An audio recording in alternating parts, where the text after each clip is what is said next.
वीतराग विज्ञानता, शिव स्वरूप शिवकार, नमः त्रियोग संहार के। वीतराग विज्ञान अर्थात विकार रहित ज्ञान स्वभाव सारभूत है। वो मंगल स्वरूप है और मंगलकारी है। मैं उसे मन वचन काय इन तीनों योगों को वश में करके नमस्कार करता हूं। छह डाला परम मांगलिक ग्रंथ है। पंडित दौलत राम जी द्वारा यह लिखा गया है। 6 इसमें ढाल हैं। चौथी ढाल का स्वाध्याय चल रहा था, छंद नंबर 10वां, जिसमें अहिंसाणुव्रत की कल अपन ने चर्चा देखी थी और सुना था अहिंसाणुव्रत के बारे में। आज सत्याणुव्रत की यहाँ पर अपन चर्चा करेंगे। सत्य अणुव्रत ये भी एक अल्प व्रत है सत्य का, जहाँ पर हम अल्प रूप से प्रारंभ करें। जो बड़े बड़े झूठ हैं उनको हम ना बोलें। ऐसा झूठ, ऐसा असत्य ना बोलें जिसके माध्यम से किसी जीव की हिंसा हो और बहुत जीवों को कष्ट हो। मतलब कि महावीर स्वामी कहते हैं वचनों से भी किसी को कष्ट ना हो, इसका भी ध्यान रखा जाए। यद्यपि शब्द तो जड़ हैं, पुद्गल हैं, लेकिन एक शब्द जो है औषध का काम करता है और एक शब्द जो है घाव का काम करता है। यदि आप मीठा और सत्य बोलते हैं तो औषध का काम करता है।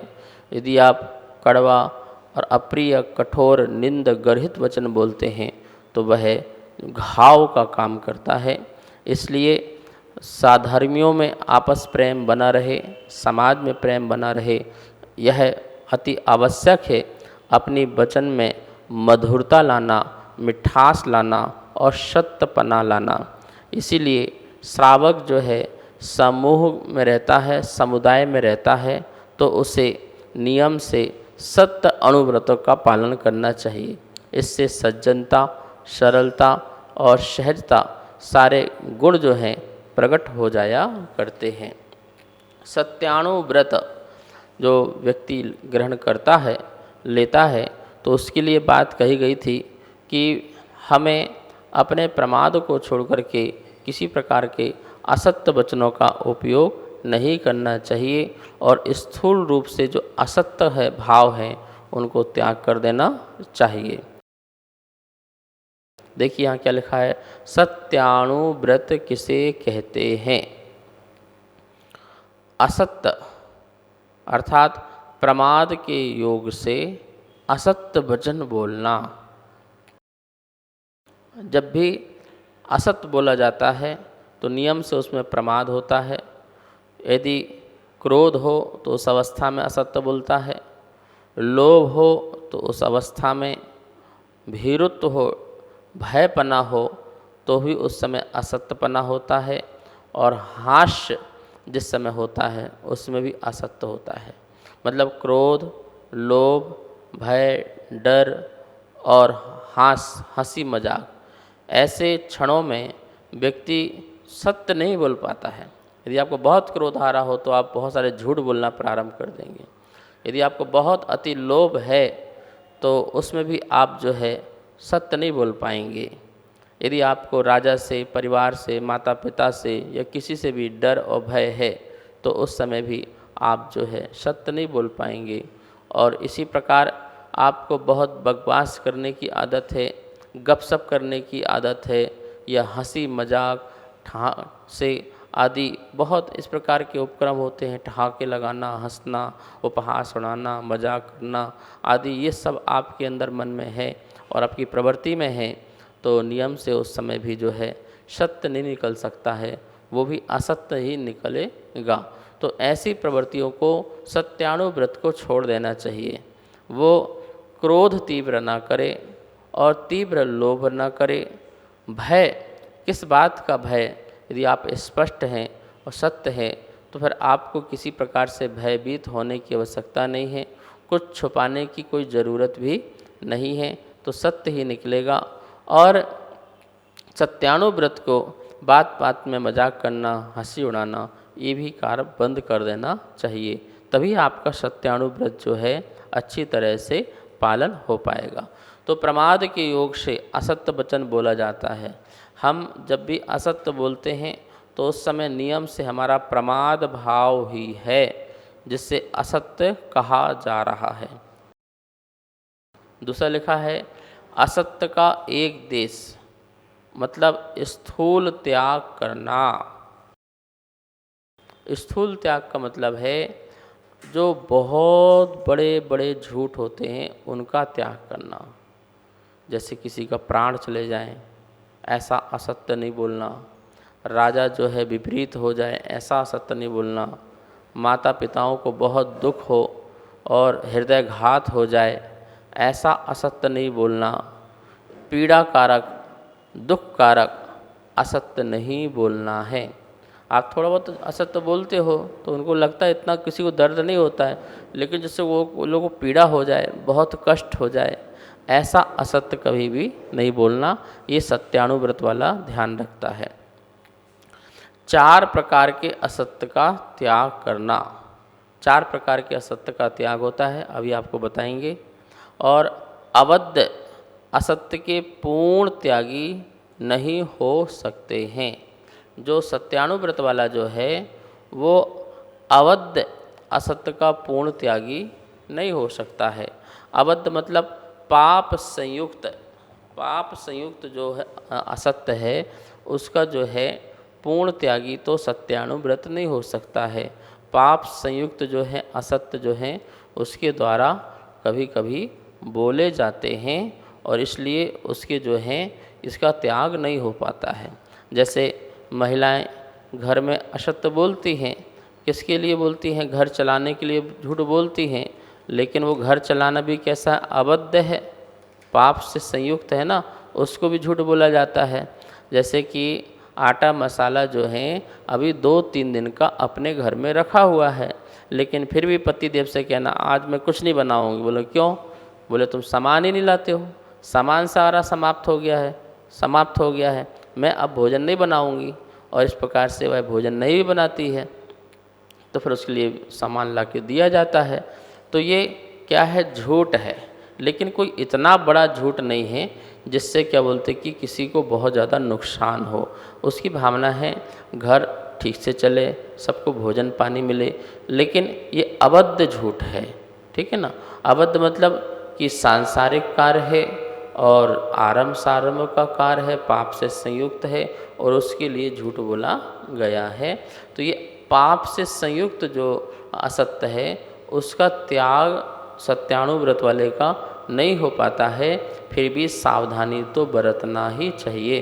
यदि स्पष्ट होकर के चलते हैं तो कहीं कोई बाधा नहीं होना चाहिए, लेकिन फिर भी कभी कभी हो जाता है। लेकिन ऐसे असत्य से किसी की हिंसा हो रही हो, किसी को बहुत दुख हो रहा हो, ऐसा नहीं है। ठीक है? अब असत्य के 4 प्रकार कौन कौन से होते हैं उन्हें आप कॉपी में नोट कर लेंगे। यहाँ देखेंगे लिखा हुआ है। पहला, विद्यमान वस्तु का निषेध करना। जो विद्यमान वस्तु है उसका भी क्या करना? निषेध करना कि ये वस्तु नहीं है, समाप्त हो गई है, ख़त्म हो गई है, मेरे पास नहीं है।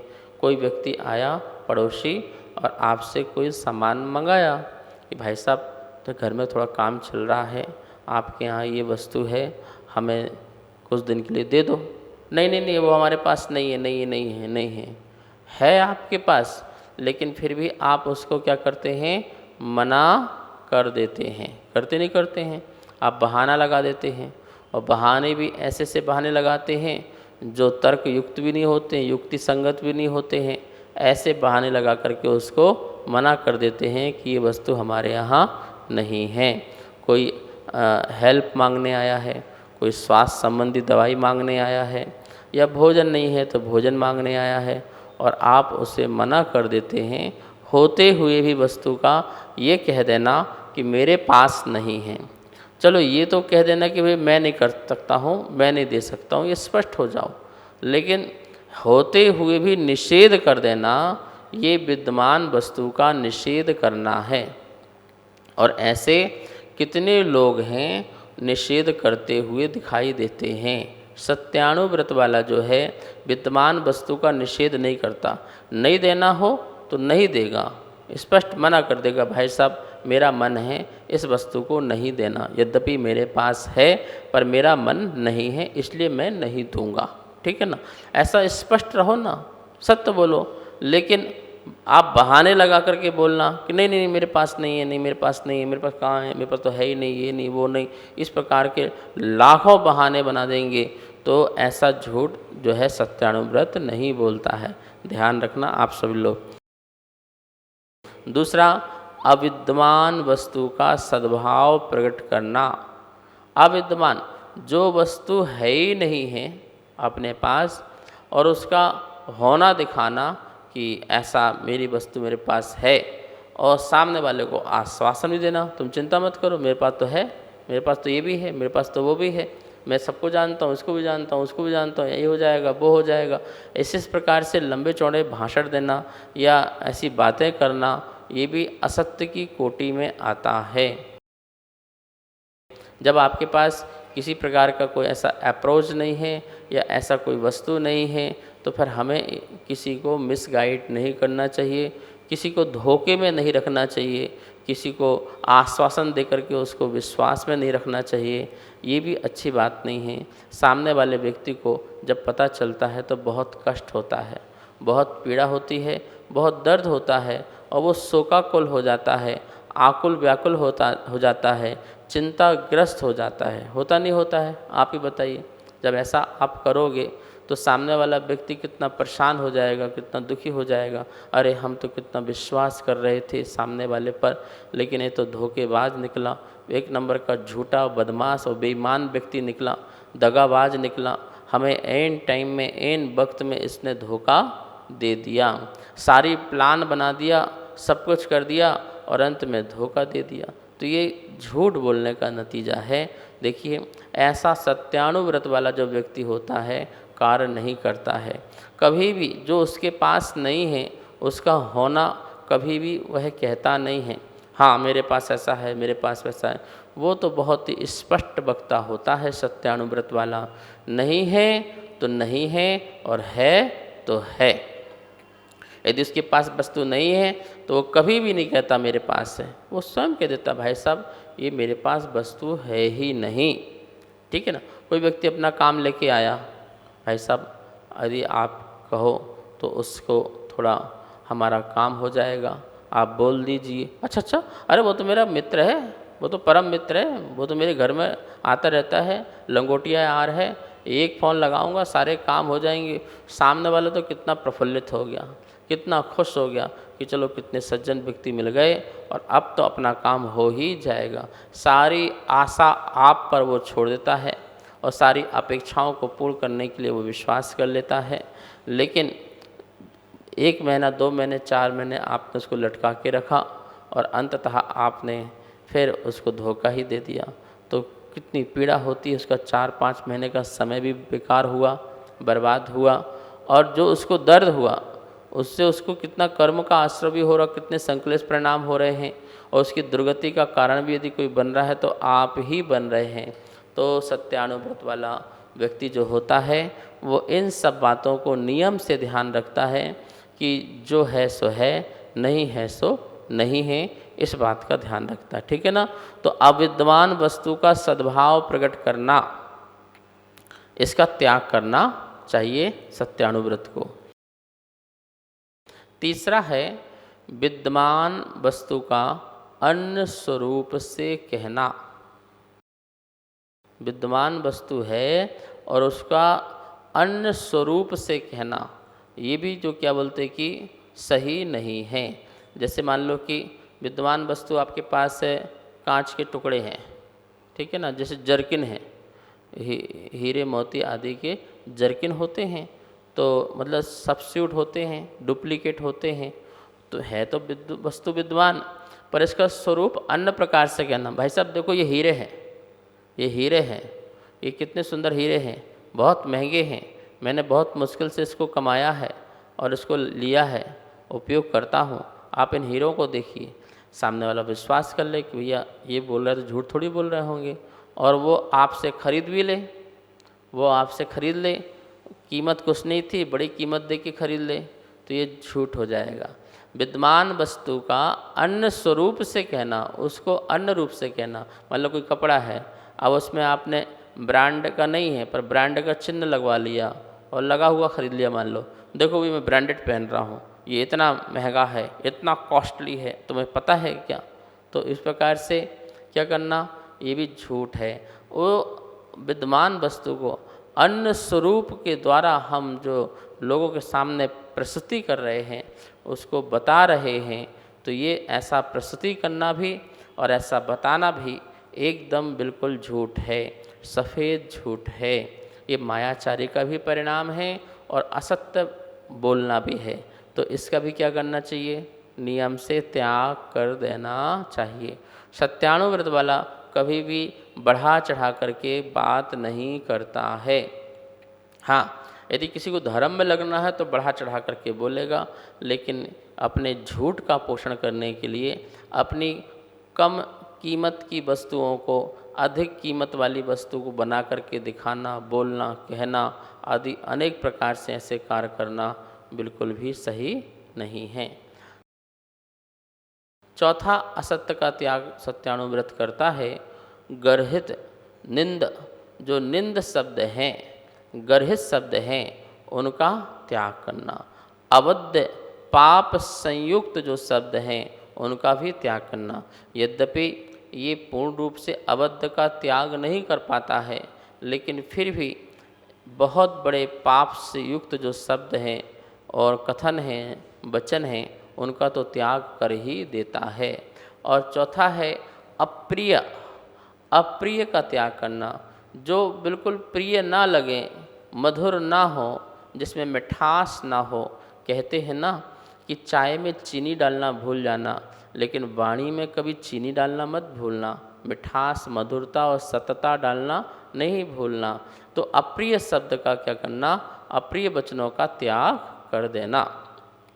अब यहाँ लिखा है गृहस्थ कैसे वचन नहीं बोलता। आपके लिए कहा जा रहा है वो कैसे वचन नहीं बोलता है, तो ऐसा सत्य जिससे स्वयं या दूसरे पर आपत्ति आदि आ जाए, ऐसे शब्दों को भी नहीं बोलता है। अपने पर भी आपत्ति आ जाए और दूसरों पर भी आपत्ति आ जाए, ऐसे शब्दों का उपयोग नहीं करता है। इन सब बातों को ध्यान रखें। आप सत्य अनुव्रत को ग्रहण करें। समय हो चुका है, आइए माँ जिनवाणी की स्तुति करते हैं। वाणी के ज्ञान ते सूझे लोकालोक, सो वाणी मस्तक नमो, सदा देत हूँ धोख, सदा देत हूँ धोख। इस कार्यक्रम के पुण्यार्जक थे श्री खंडेलवाल दिगंबर जैन मंदिर, राजा बाजार, कनॉट प्लेस, नई दिल्ली, एवं श्री खंडेलवाल दिगंबर जैन मंदिर, वैदवाड़ा, दिल्ली के अंतर्गत खंडेलवाल दिगंबर जैन पंचायत, दिल्ली। जिनेंद्र जैन नरपतिया अध्यक्ष, धीरज जैन कासलीवाल महामंत्री, विजय लोहाड़िया विक्की उपाध्यक्ष, गौरव पाटोदी मंत्री, विनोद पांड्या कोषाध्यक्ष।